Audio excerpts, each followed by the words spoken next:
Ash Wednesday by Thomas Stearns Eliot. Part 1. Because I do not hope to turn again, because I do not hope to turn, desiring this man's gift and that man's scope, I no longer strive towards such things. Why should the aged eagle stretch its wings? Why should I mourn the vanished power of the usual rain? Because I do not hope to know again the infirm glory of the positive hour, because I do not think, because I know I shall not know the one veritable transitory power, because I cannot drink there where trees flower and springs flow, for there is nothing again. Because I know that time is always time, and place is always and only place, and what is actual only for one time and only for one place. I rejoice that things are as they are, and I renounce the blessed face, and renounce the voice, because I cannot hope to turn again. Consequently I rejoice, having to construct something upon which to rejoice, and pray to God to have mercy upon us, and pray that I may forget these matters that with myself I too much discuss, too much explain. Because I do not hope to turn again, let these words answer, for what is done not to be done again. May the judgment not be too heavy upon us. Because these wings are no longer wings to fly, but merely vans to beat the air which is now thoroughly small and dry, smaller and drier than the will. Teach us to care and not to care. Teach us to sit still. Pray for us sinners now and at the hour of our death. Pray for us now and at the hour of our death. Part 2. Lady, 3 white lepers sat under a juniper tree in the cool of the day, having fed to satiety on my legs, my heart, my liver, and that which had been contained in the hollow round of my skull. And God said, Shall these bones live?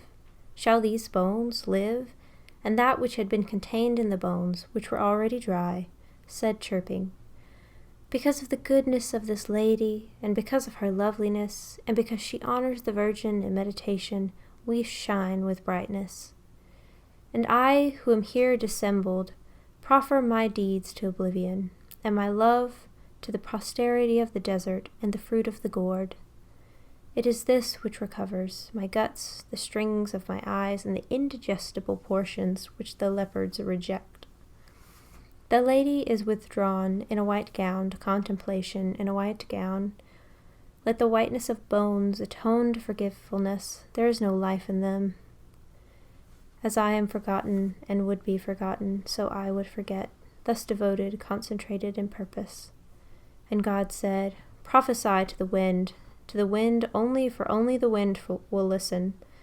And the bones sang chirping with the burden of the grasshopper, saying, Lady of silences, calm and distressed, torn and most whole, rose of memory, rose of forgetfulness, exhausted and life-giving, worried, reposeful, the single rose is now the garden where all loves end. Terminate torment of love unsatisfied, the greater torment of love satisfied, end of the endless, journey to no end, conclusion of all that is inconclusible, speech without word, and word of no speech, grace to the mother for the garden where all love ends. Under a juniper tree, the bones sang, scattered and shining. We are glad to be scattered. We did little good to each other. Under a tree in the cool of the day, with the blessing of sand, forgetting themselves and each other, united in the quiet of the desert. This is the land which ye shall divide by lot, and neither division nor unity matters. This is the land. We have our inheritance. Part 3. At the first turning of the second stair, I turned and saw below the same shape twisted on the banister under the vapor in the fetid air, struggling with the devil of the stairs who wears the deceitful face of hope and of despair. At the second turning of the second stair, I left them twisting, turning below. There were no more faces, and the stair was dark, damp, jagged, like an old man's mouth, drivelling beyond repair. or the toothed gullet of an aged shark. At the first turning of the third stair was a slotted window, bellied like the fig's fruit, and beyond the hawthorn blossom in a pasture scene, the broad-backed figure dressed in blue and green, enchanted in the Maytime with an antique flute. Blown hair is sweet, brown hair over the mouth blown, lilac and brown hair. Distraction, music of the flute, stops and steps of the mind over the third stair, fading, fading, strength beyond hope and despair, climbing the third stair. Lord, I am not worthy. Lord, I am not worthy. But speak the word only. Part 4. Who walked between the violet and the violet, who walked between the various ranks of varied green, going in white and blue, in Mary's color, talking of trivial things, in ignorance and in knowledge of eternal dolor, who moved among the others as they walked, who then made strong the fountains and made fresh the springs, made cool the dry rock and made firm the sand in blue of larkspur, blue of Mary's color. So vegna vos.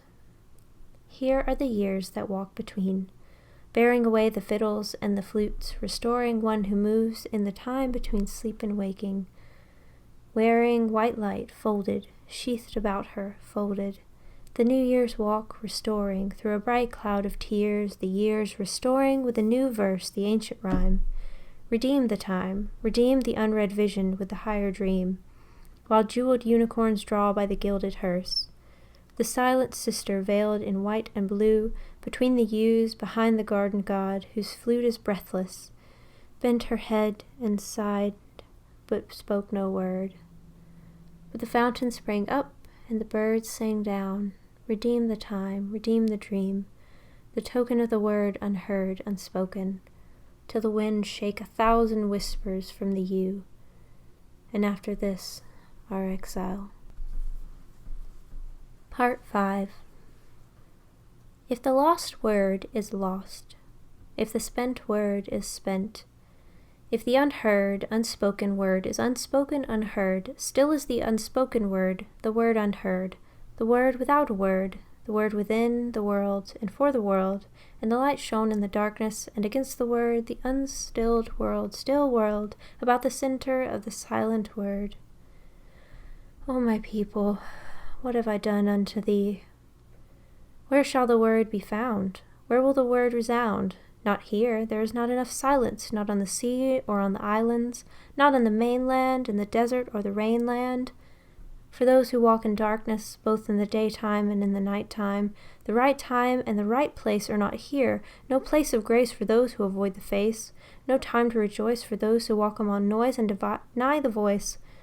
Will the veiled sister pray for those who walk in darkness, who chose thee and oppose thee, those who are torn on the horn between season and season, time and time, between hour and hour, word and word, power and power, those who wait in darkness? Will the veiled sister pray for children at the gate, who will not go away and cannot pray, pray for those who chose and oppose? O my people, what have I done unto thee? Will the veiled sister between the slender yew trees pray for those who offend her, and are terrified and cannot surrender, and affirm before the world and deny between the rocks, in the last desert, between the last blue rocks, the desert in the garden in the desert of truth, spitting from the mouth the withered apple seed? O my people. Part 6. Although I do not hope to turn again, although I do not hope to turn, wavering between the profit and the loss, in this brief transit where the dreams cross, the dream-crossed twilight between birth and dying, bless me, Father.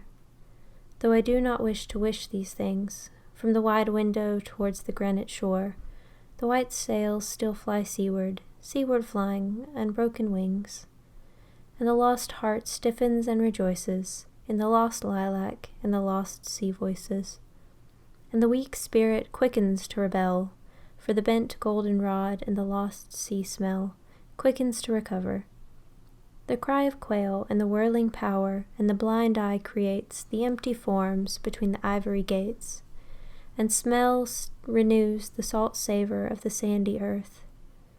This is the time of tension between dying and birth, the place of solitude where the three dreams cross between blue rocks. But when the voices shaken from the yew tree drift away, let the other yew be shaken and reply, Blessed Sister, Holy Mother, Spirit of the fountain, Spirit of the garden, suffer us not to mock ourselves with falsehood. Teach us to care and not to care. Teach us to sit still.